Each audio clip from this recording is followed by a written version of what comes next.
So I would say similar pieces along with that. If there's an overwhelming sense of shame and guilt that goes with it, those are not things that God brings to us. If there's a sense that this is difficult, but I have a sense of love that goes along with it, it's more likely for it to be God that's testing us in a process.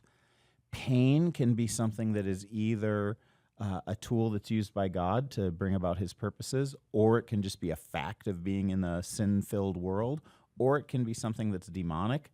So I would say be really careful about associating pain one way or the other, because pain is just normative for us to experience in this world, and it could be any of those three things that's a part of that.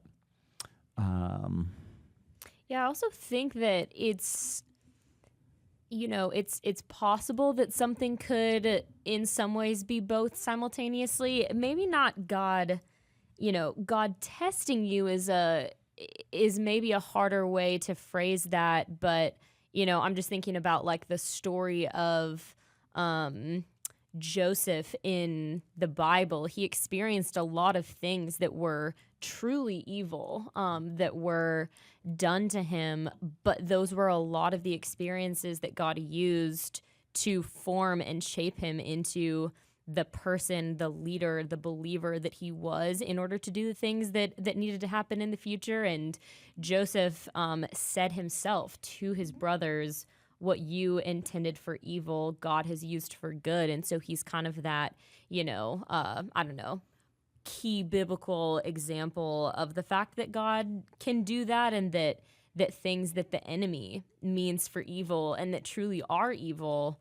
part of God being sovereign over the world is that he does and can and gets to use some of those experiences as growth. He will allow that. I mean, you mentioned the story of Job. That's one that is somewhat similar, is that God allowed the enemy to destroy these different parts of Job's life, but God was still very close and very present to Job in that and in that process. So yeah, I think it's possible that there can be somewhat of an interplay between those two, and not necessarily exclusively one or the other.